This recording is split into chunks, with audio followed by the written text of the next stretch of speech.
Indie game summer has been going good so far, except for that one little thing with Silksong, which I hope will get remedied, but lucky for us, there's still plenty of awesome indie games to go around. But I have to start off with the non-indie announcement of Final Fantasy Tactics The Ivalice Chronicles, the remaster of perhaps the most iconic tactical RPG ever, originally from 1997. If you have never played this and don't want to go through the hassle of digging up an original PlayStation or PSP, then this will be the entry to get, with hopefully the Steam version having longevity as PC games tend to do. The job system here is the most interesting part and has inspired its fair share of indies, with this release having both the enhanced version with new UI, graphics and additional dialogue, but also has the original version, so here's hoping that this is but one of many highly anticipated titles for the season. I've been a fan of developer Hibernian Workshop, going back to Dark Devotion and onto Astro Ascent, and now they have turned their attention to Fallen Fates, a top-down action RPG that looks very Hyper-Light Drifter to me, with fast-paced, intense combat while still retaining their signature gorgeous pixel art, and easily goes on my wishlist. This video is brought to you by Resonant Blade, a 2D sci-fi action-adventure title where sound becomes your most potent weapon. You play as Atlas, a former scientist turned soldier, building the Resonant Blade to combat the Dark Sins. The game's core mechanic revolves around resonant tones, which are 6 unique frequencies that you have to use your ears to listen to, matching them to exploit enemy weaknesses, and can also be used to solve environmental puzzles. You are also able to modulate your moves through these resonant tones, enabling you to dash or parry, where you can even harmonize 3 tones to unleash powerful triad abilities for the finishing blow. Exploration is key, with 4 dangerous dungeons and 6 challenging bosses awaiting on the planet Terra, with a sidekick character named Otto assisting in scanning environments to uncover secrets. Customization is deep, allowing you to equip various mods to tailor your combat style, wrapped up with some great looking pixel art where the musical aspect is very unique, which makes this of note, and if interested, do wishlist the game on Steam. Gundroid is a side-scrolling run-and-gun action game where you take control of Gunner, Earth's last defense against an alien invasion. Drawing inspiration from classic titles of the late 80s and 90s, and especially Contra, this delivers fast-paced action across 6 diverse stages, each filled with hordes of enemies and formidable bosses. As you progress, you acquire an arsenal of weapons tailored for various combat scenarios, encouraging experimentation and adaptation to overcome escalating challenges, with it hopefully having tight, responsive controls that make you feel in control, where I was immediately sold when the trailer showed off the character hanging off a missile which then blew up a bunch of enemies after the protagonist jumped off. Speaking of throwbacks, Eclipse Breaker has one of the coolest looks, a timing-driven action roguelite where every second counts. You play as Ember, a paladin who confronts the rogue sun goddess Solara, but there's some meta element to the story since the game was supposed to have been created in 1999, but then life or a corrupted save file got in the way and you are picking up the game 25 years later. Combat blends real-time action with tactical choices, requiring you to dodge, parry and counter enemy attacks while managing cooldowns and chaining abilities. As you progress, you'll collect divine powers and forge ever-shifting builds, recruiting companion spirits, the lingering souls of your former allies, each granting powerful abilities and adding depth to the narrative, looking wholly unique and should be out later this year. One of the more interesting announcements is Bakudo, a sci-fi boss rush action game that blends high-speed ball sport mechanics with intense combat, which is not a combination you see every day. Play as a new recruit at the elite Bakudo Academy, where students train in the art of high-velocity ball combat, eventually coming face-to-face against the Academy's top students known as the 8 Stars, each presenting unique challenges and combat styles. The combat system emphasizes real-time battles centered around dynamic ball throwing techniques, requiring you to observe opponents, learn their movements, and exploit weaknesses to achieve victory. Of course, the anime-inspired visuals and especially the character design of the main character does remind me of Kill La Kill, and I suppose is very sports anime in setup as well, looking pretty dope and should be great. I personally invited the developer of Bobo Bay to be in my summer showcase since this pet simulation game looks fun, essentially being Sonic Chow Garden, the game made by someone who got tired of waiting for Sega. You collect, breed, accessorize, and train these little creatures to compete in races and other competitions, being able to create thousands of unique bubbles by combining different body colors, eye colors, body part shapes, patterns, sheens, stats, and personality traits. Each bubble's distinct traits and moods influence how you interact and care for them, where you can also dress them up with various accessories, from fancy hats to animal parts, to further personalize your companions. Bobos progress through life stages, from sapling to seedling, bud, and sprout, each offering opportunities for growth and evolution. Competitions are central to the experience, with races being the main event. Different organizations sponsor different series, each with their own unique quirks, challenges, and prizes. Train your Bobos to excel in specific skills like running, swimming, and climbing to win, eventually taking on legendary Bobo stars, which unlocks even more rewards when defeated and looks super cozy. Frogreign is a pixel art Metroidvania, so I'm already in which you play as a frog prince on a quest to rescue his sister, where, of course, the grappling hook tongue features front and center. Not only is it used in traversal, allowing you to swing from ceilings, but it can also be used to solve puzzles by pulling objects and even to disarm enemies or swallow them whole while in combat. There is an emphasis on fluid movement, enabling you to leap, climb, and swim with agility. You also have a wisp companion named Lumi, who channels spirit magic to aid in combat and to scout ahead. As you explore Forsaken temples, you unlock the power of the Great Spirits, enhancing Lumi's abilities, looking like a hopping good time, so be sure to wishlist the game. One of the best examples of dithering in a game is that of Dead Finger Dice, a billionaire killing game, a roguelite dice builder that traps you aboard a demon billionaire's mega yacht, where the stakes are high since your life is on the line. Each match is a twisted version of poker dice, where you roll 5 dice to form the best hand, with 3 re-rolls per round.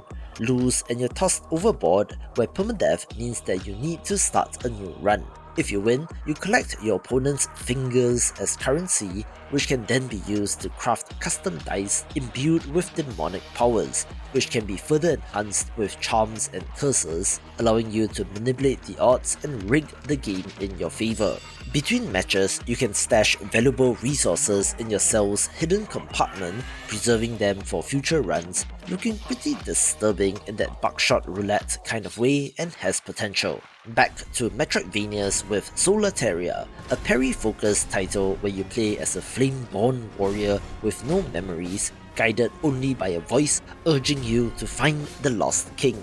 The once thriving land of Solateria, home to 5 tribes, now lies in ruins after the Shadow Plague swept across it, where finding the primordial flame is the key to resolving this crisis. As with most Metroidvanias, combat is the focus, with successful parries reducing an enemy's stun points, allowing you to break their guard and to unleash powerful Pyron actions. As you progress, you unlock the Heat Core system, granting access to new abilities, enhancing your combat prowess by giving you more options. Some of these skills, like double jumps, aerial dashes, and wall dashes, are also integral to the exploration, having a variety of regions, elementally themed bosses, and a fantastic look as well. Indie developers, bless their hearts, are still making real-time strategy games, which have generally been largely abandoned by bigger companies, perhaps for good reasons, but if you're a fan,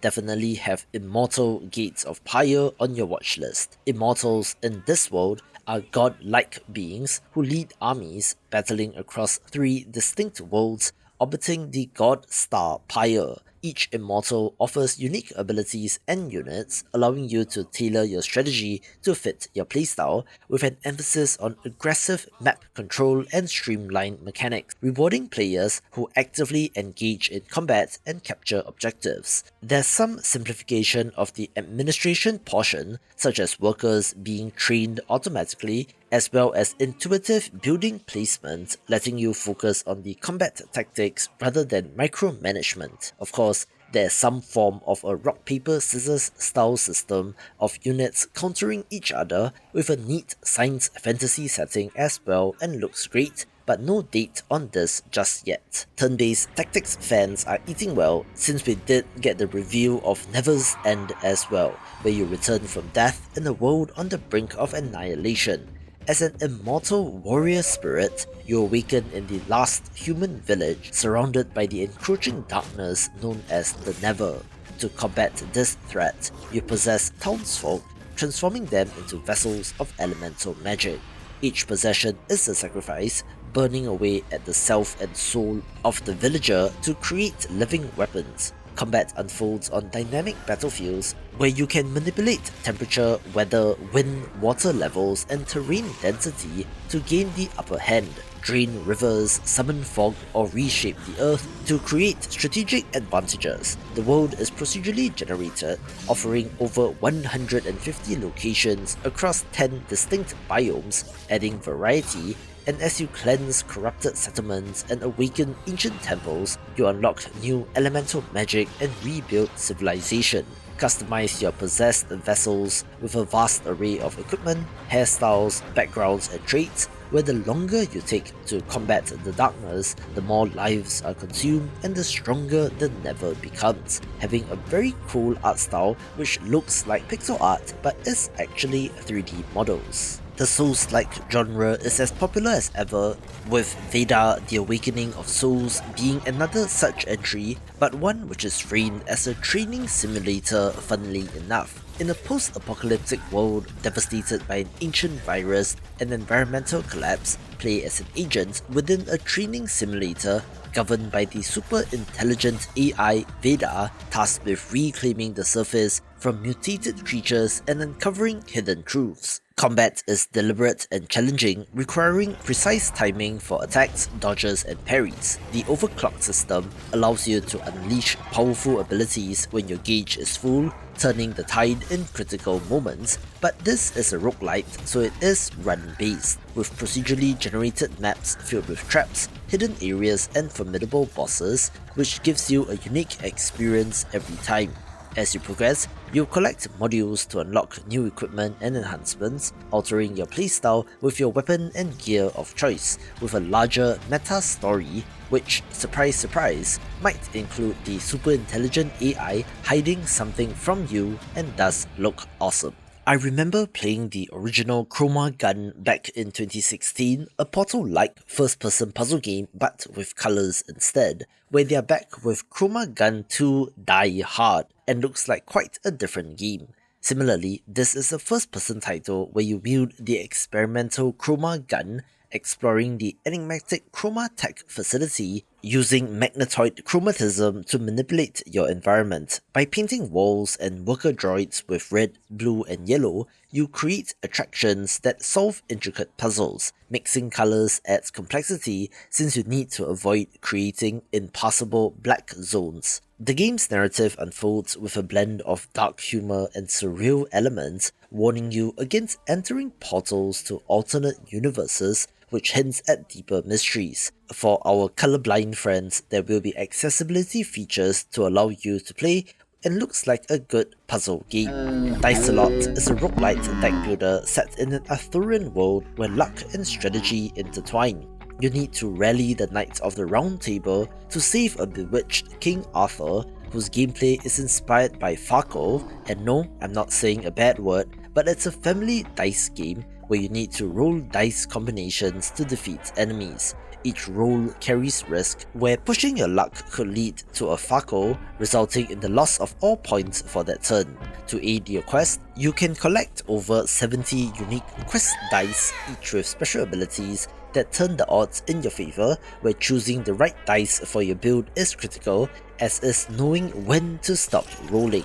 It will also have over 30 types of enemies, each needing different strategies to overcome, which along with 10 distinct weapons to choose from, as well as additional difficulty levels, seems like it will have quite the amount of replayability. A spooky title which the developer describes as a relaxing and atmospheric exploration game is Cold Abyss Director's Cut, a first-person underwater exploration game set deep beneath the ocean. You take on the role of a lone diver tasked with repairing broken network cables on the ocean floor.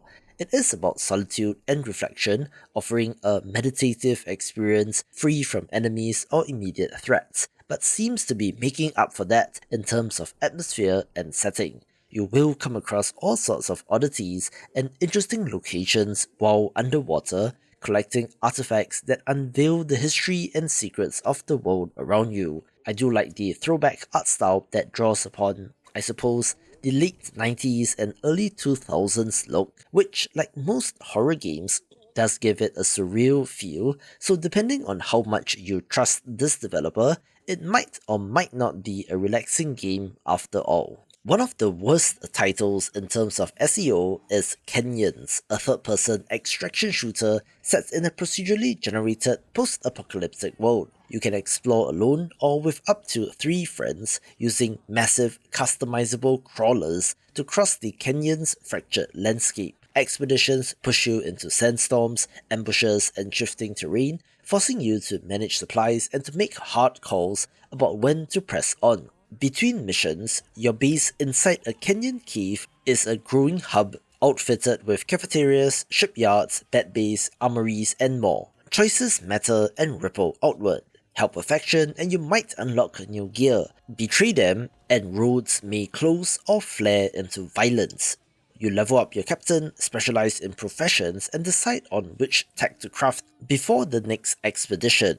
Crawlers can be equipped with turrets, shield bubbles, upgrades of fuel tanks, and multi-layered armor, but the more parts you bolt on, the more you risk losing. The deeper you venture, the less familiar the ground becomes, where something ancient hides beneath the cliffs, and the locals say it is waking up. An awesome looking racing title is Airframe Ultra, coming to us most interestingly from developer Video Cult, best known for Rain World, which thrusts you into the violent underground world of ultra circuit racing, where survival hinges on speed, cunning, and raw aggression. Set in the sprawling expanse of Mega City West, racers battle for fame and fortune 3 feet above or 6 feet below, being an intense battle racer in the vein of Road Rash, but you are not just using pipes and chains, but also Gatling guns and more. In addition to single player, there will be split screen and online multiplayer, pulling off white-knuckle maneuvers and leaving your opponents in the dust. The game's aesthetic draws inspiration from PS1 era visuals, delivering a retro-futuristic experience that looks excellent. Developer Ogre Pixel is known for their adorable characters and art, which has carried on into their next game named Castlebound, but one which isn't that cozy as compared to their previous games. Lead a band of heroes in a walking castle, battling endless hordes of enemies in a unique roguelite action platformer. It emphasizes cooperative play, allowing you to team up with friends in local or online multiplayer to strategize and defend your castle against relentless waves of foes. Each hero brings distinct abilities and playstyles, encouraging diverse team compositions and tactics. As you journey through this vibrant fantasy world, your mobile fortress becomes both weapon and sanctuary, evolving with each challenge that you overcome. Of course, there are new upgrades and enhancements to unlock for your castle, transforming it into an unstoppable force, being an interesting mix of multiplayer party game with the roguelite replayability and looks like fun. This next title has been in development for a little while and has since signed with a publisher where Innkeep places you in the role of a tavern master in a lawless land, where serving ale and cooking creatively are just the beginning. Your establishment becomes a hub for travelers, each with their own stories, secrets, and agendas. Beyond the daily tasks of managing your inn, you have the opportunity to rob your guests, uncovering hidden treasures and information that could alter the course of the world. As you delve deeper into the arcane secrets surrounding your inn, you'll discover rich lore and complex relationships that challenge your morality and decision making. Being a not-so-cozy simulation title, perhaps more along the lines of Graveyard Keeper as compared to Stardew Valley, with screenshots also showing off some sort of demonic summoning ritual, so there's more to this game than meets the eye. Ever so often, you get games that capture the imagination based on visual style alone, case in point being Deep State, a retro FPS that combines elements of the immersive sim with classic 90s FPS action, taking you on a globe-trotting adventure to uncover the truth behind a top-secret black project. You investigate expensive levels, offering multiple routes and ways to complete objectives, utilizing a variety of weapons, gadgets, and abilities to adapt to any situation. The game's design encourages exploration and experimentation, allowing you to approach challenges with stealth, hacking, or all-out combat. As you delve deeper into the conspiracy, you encounter a range of enemies and environments that test your skills and adaptability.